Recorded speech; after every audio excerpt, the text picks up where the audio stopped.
Bom, ficou no ar a pergunta, a exposição para a gente debater uma questão também, que é a questão jurídica, né?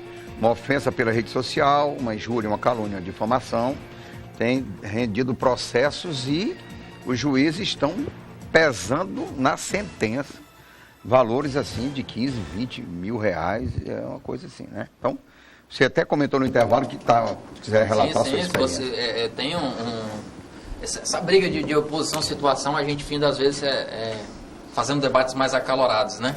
E a gente aprendeu a debater frente a frente, né? Mas você tem um caso desse? Tenho. Estou em trâmite como réu, né, na justiça. Estão me pedindo 18 mil reais de danos morais na juizado civil por difamação. E assim, já me acionou também na esfera criminal, mas já perdeu. Não conseguiu comprovar que eu havia cometido nenhum tipo de crime contra ele e perdeu na esfera criminal. Agora nós estamos indo para a esfera civil, estou muito tranquilo. Porque foi uma... A crítica política... Às vezes as pessoas elas tentam também... Você tentou vitimar quem, por dizer o nome? Não, era uma situação bem politizada mesmo. Foi uma questão bem politizada. Sei quem roubou fulano, é mais ou menos nesse sentido, né? Nem entro mais nesse tipo de debate, né? Quando não eu vejo vale que alguém está mais acolorado na internet, eu olho lá, deixo o comentário dele, obrigado pelo seu comentário, eu entendo o seu descontentamento, mas eu não entro mais no debate, porque na rede social é muitas palavras ao vento. É bom você chegar para a pessoa e discutir assim, pessoalmente. Eu tenho um método, não sei se vocês usam. Eu quero aprender, porque eu não uso o Facebook. Eu me sinto... Não é para mim, não entra na história, não. Porque eu me sinto, nessa questão de redes sociais, como vocês, jovens. Bem jovem. Ele é atuante, eu já vi. Permanente, não é? Claro. Bem atuante. Mas eu tenho um método. O cara me desagradou. Exclui, bloqueio.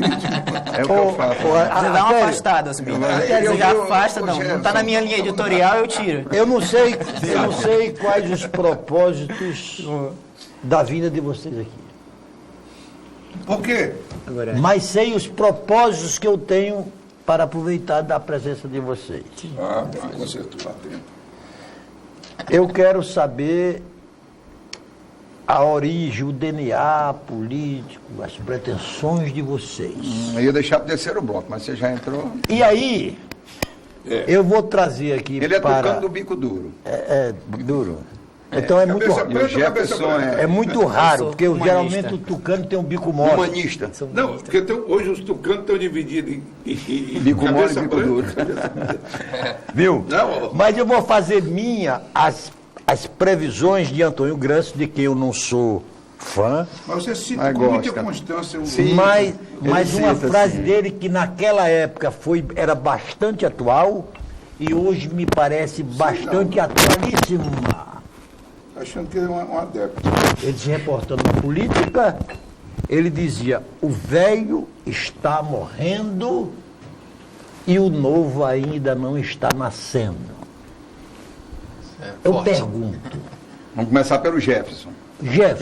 O velho já morreu ou vai morrer e o novo está nascendo ou já nasceu? Narciso, eu acho que os dois estão vivos e precisam conversar.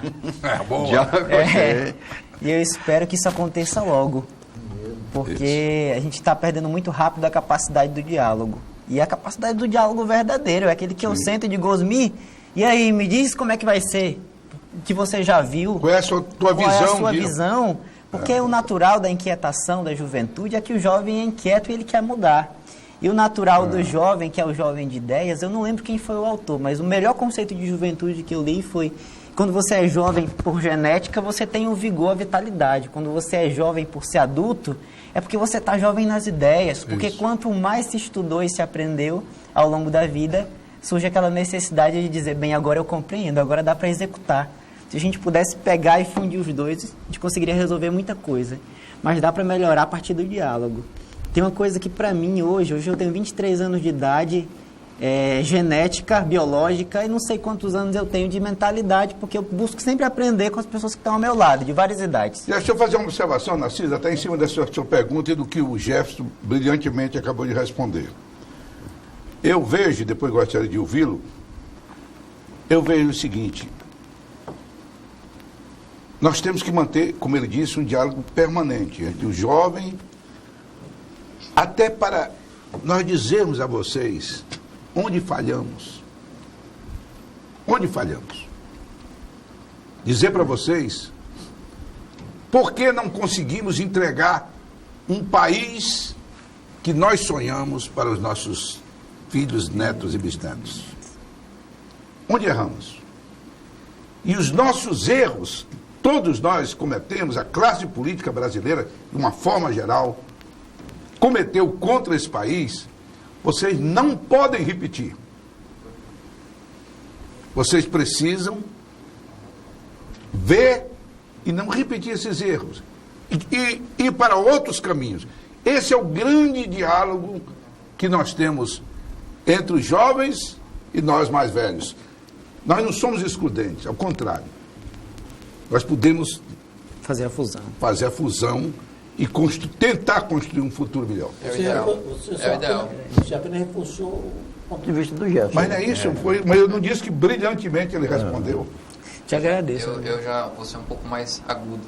Não sei se é uma característica da oposição, mas eu acredito que eu concordo com o que o Jeff falou, os dois precisam conversar. Mas hoje, politicamente falando, o que tem acontecido é que os dois lados estão tentando se matar. Os velhos vêm com um discurso de renovação, tentando passar por cima dos mais velhos e mais experientes, e os mais velhos que ainda estão no poder, que usufruem da máquina pública, fazem de tudo para se segurar e não deixar os mais novos ascenderem. Então, nós precisamos chegar a um denominador comum, já concordo com você, concordo com os Vi. Eu acredito que esse sentimento, essa pergunta foi para ver o sentimento da juventude. Sim. Em relação às extremidades. E o que eu passo de perto, como um jovem que trabalha política, que não tem um sobrenome de alguém que veio da política, não tem um padrinho político, esse é o meu ponto de vista. Eles precisam conversar sim, mas hoje, na atualidade, nós estamos nos degladiando. Os mais velhos não conseguem fazer uma parede. Todo mundo quer um Gerson Barroso num partido político, porque o Gerson Barroso é um jovem promissor. Todo mundo quer um René Fontes num partido político, porque o René Fontes é um cara que trabalha em rede social, puxou um movimento, então isso, aquilo, outro. Mas ninguém me quer num partido político para investir em mim. Eles me querem num partido político para que eu balance bandeira para eles. Tem um caso que, por exemplo, o Aécio Neves. A gente tem o Alckmin hoje, que eu acho que o PSDB na mão do Alckmin ali está muito bem servido. O Aécio, ele passava uma juventude, né? Na campanha, uma renovação de ideias, era algo assim muito positivo. Tanto é que ele chegou ali no mano a mano com a Dilma, né? E houve essa... Eu acho uma decepção. Eu acho... Como também outros partidos também, né? Não quero falar aqui exatamente do PSDB. Eu acho que essa divisão novo-velho, governo e oposição, direita e esquerda, ela só é mais grave porque ela está a argamassa que está dela é o ódio. A política está sendo feita de forma muito odiosa. Você poderia ser adversário político de A, de B, de C e conviver harmonicamente. Hoje o elemento é adversário na disputa política, é adversário quando se reúne, se encontra num casamento, é adversário quando se une num banho de um rio desse qualquer. Quer dizer, então esse clima... Mas os filhos não são deles, sabe? Os filhos não conseguem ser. Mas você tem aqui políticos que não travam uma conversa, nem querem se encontrar, mas os filhos do colégio se misturam. Mas, Narciso, permita-me, aproveitando o gancho da sua indagação, fazer uma pergunta para os dois, da seguinte ordem. Por que nós somos inimigos em políticas? Inimigos mesmo. Narciso, no meu ponto de vista, eu quero ouvi-los, pela esculhambação partidária que está instalada no país. Nós vamos chegar lá. Independentemente de sigla, né? Não, independente de sigla. Nós não temos partidos ideológicos. Eu digo sempre o seguinte, em política, não se une no abstrato. Você une pelas ideias. Se nós tivéssemos partidos ideologicamente formados no Brasil, quem é socialista ia defender com toda a coragem o seu programa para o país. Quem é liberal, igualmente. O que o separava? Não as pessoas, mas as ideias. Nós temos 28 partidos hoje, E isso seria mais fácil caminhar. 35. E é isso que eu gostaria de ouvir de vocês, começando por você. O Narciso fez aquela pergunta que me levou a uma coisa que, graças a Deus, eu tenho muito clara hoje, independente do tempo. Que eu quero contribuir com o Acre, e se esse reflexo conseguir deixar uma contribuição com o país ao longo da vida, eu vou sair satisfeito como ser humano, independente do público ou privado. Como perspectiva, eu quero seguir pós-faculdade agora, estudando, porque eu acredito muito ainda na necessidade do mestrado e do doutorado como uma forma de compreender melhor tudo o que está acontecendo. Sim. E oportunizar o processo de uma disputa eleitoral mais à frente.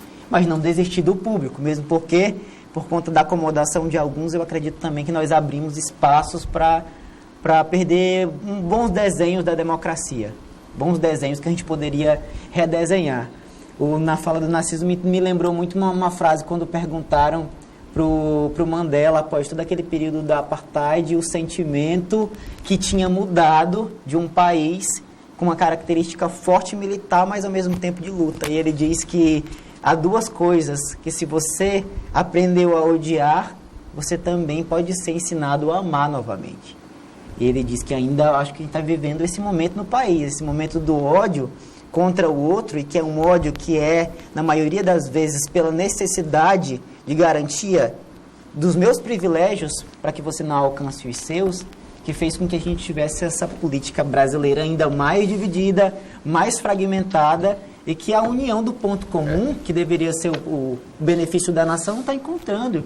Porque você vai olhar para o Congresso, vamos tirar todos os partidos do Congresso, exemplo, deixar só o ser humano na sua essência. Você vai encontrar deputado que está te surrupiando para votar a favor e te surrupiando para votar contra. Então você não consegue entender qual é a mentalidade de um cara desse que representa o país. Se ele mesmo já tá perdido naquilo que ele acredita. Então acho que a gente tem uma conversão do ódio. Eu, por exemplo, sou humanista e solidarista, como corrente partidária, acredito, milito na Frente Popular, claramente tenho uma compreensão que não é só da minha idade, de 23 anos, porque eu tenho de idade o que a Frente tem de compreensão de Estado antes da chegada à sua compreensão de luta, mas eu tenho isso de uma forma muito clara e faço conversas partidárias mais nas áreas dos amigos do que dentro dos partidos. Porque eu tenho a paciência de ir para dentro do partido e respeitar os meus pares, os meus correligionários e debater com eles e tentar mudar a política pelo ponto de vista partidário também. Mas a grande maioria da juventude vai para o debate em outras instâncias. E eu acredito, René, que você, com que você acredita, eu e outras pessoas jovens que estão militando em partidos devem expandir para a gente tentar aproximar um pouco mais. Ambos. Vai dar o jeito. Gostaria de fazer algum comentário? Só para fazer uma observação, realmente, essa luta de ideologias, ela é uma marcha de direita e esquerda que não tem levado o Brasil a lugar nenhum. A pluralidade de partidos, ela cedeu por oportunismo dos próprios parlamentares em querer criar entidades políticas para ter tempo de televisão, para vender tempo de televisão, para pôr verba partidária. E faço ainda uma contribuição na parte da divisão das classes, das minorias. Nós temos um Brasil governado pela esquerda há muito tempo, né? Essa briga por minorias foi puxada pela esquerda.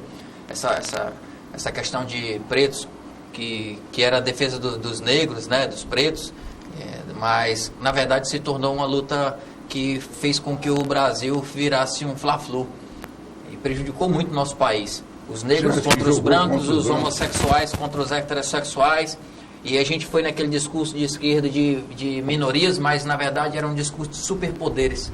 Onde você, por exemplo, outro dia na UFAC, uma garota negra falou bem do Bolsonaro, uma garota de esquerda se levantou e disse: você não merece a sua cor. Você não merece a sua cor.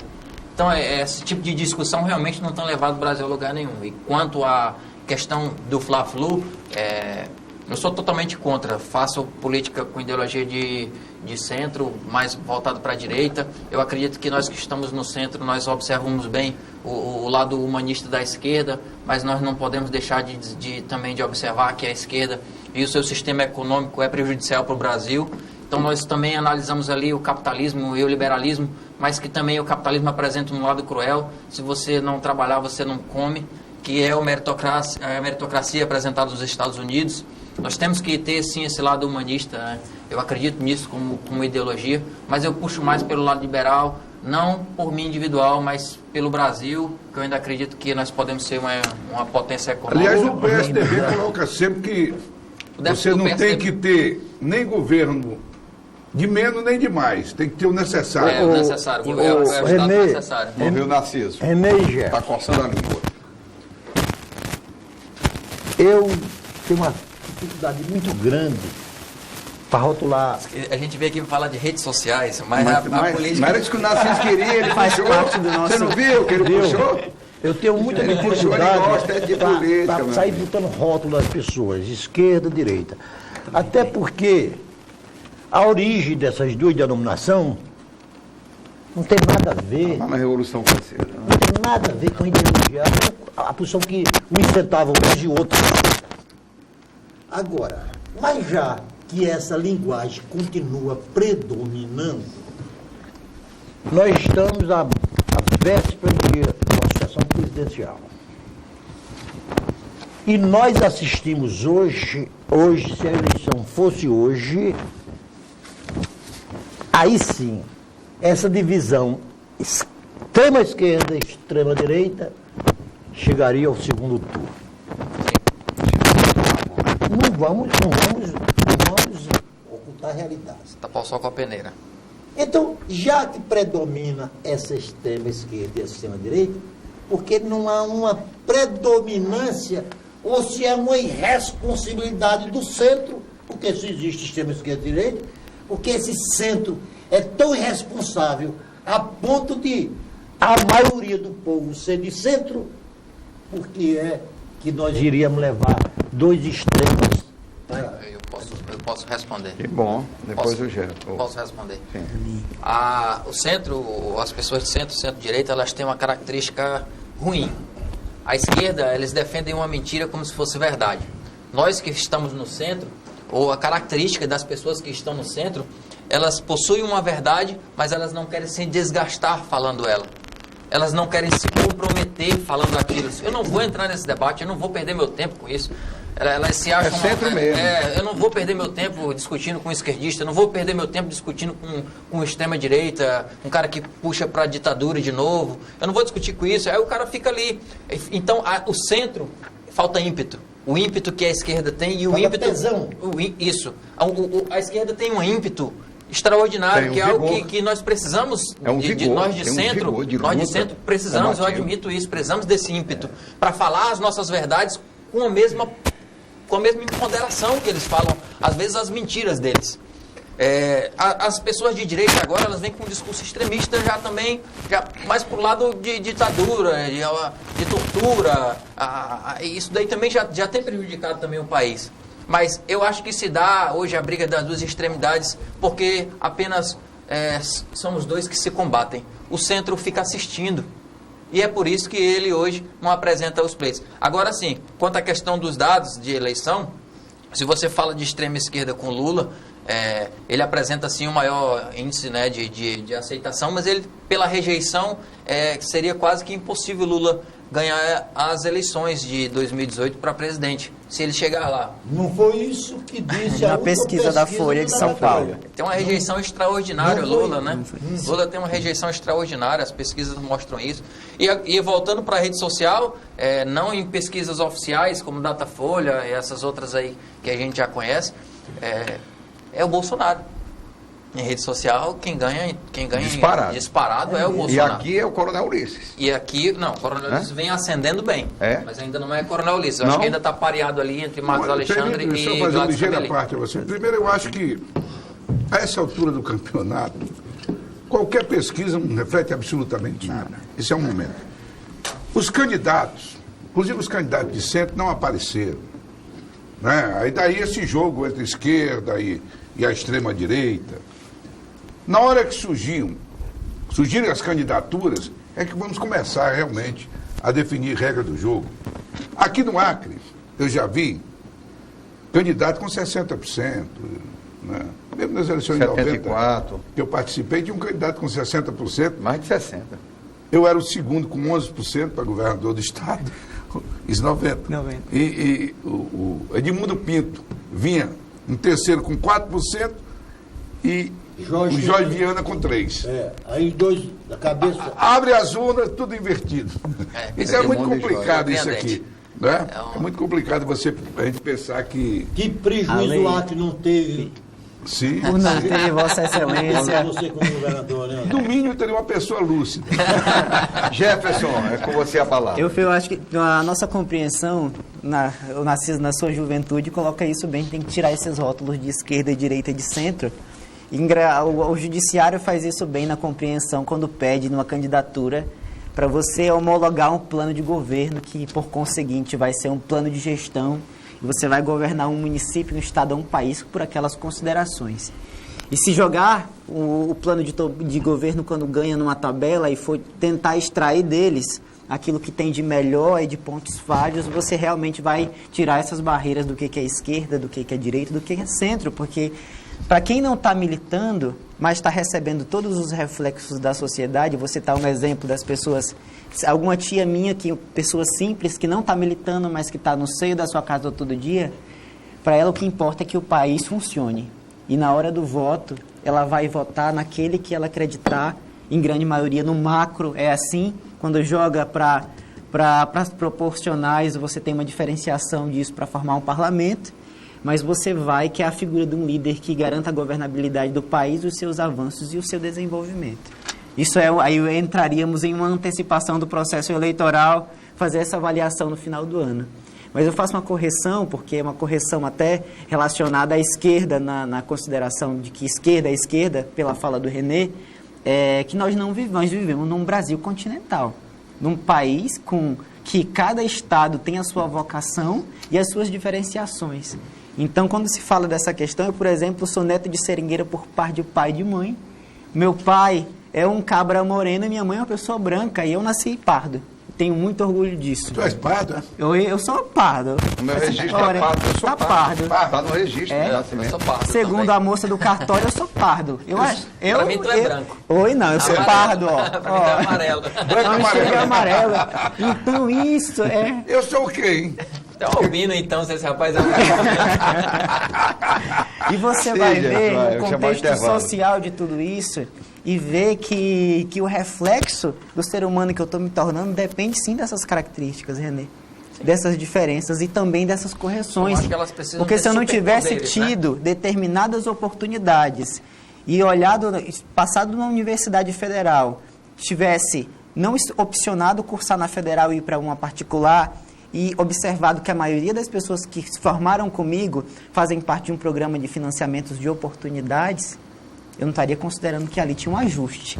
Um ajuste que não depende de quem estava no poder, mas de uma decisão acertada de quem estava no poder. Por isso que quanto mais unificado, para mim, é o ideal. Nós vamos para o intervalo, voltamos para o terceiro bloco. Eu quero deixar aqui no ar uma informação. 30 jovens e adolescentes são assassinados por dia no Brasil. A cada 4 minutos, no Brasil, uma mulher é agredida. 30 jovens? Por dia morre no Brasil, jovens e adolescentes. 30 mil, não? 60 mil brasileiros são assassinados por ano. Por ano. Mais do que na guerra da Síria, que é a mais sangrenta guerra do mundo na atualidade. Por que que os jovens, a política está perdendo para o crime? O que é que a política, o que é que o jovem prefere o mundo do crime do que a política? Nós vamos para o intervalo e voltamos tratando desse assunto também, que está nas redes sociais.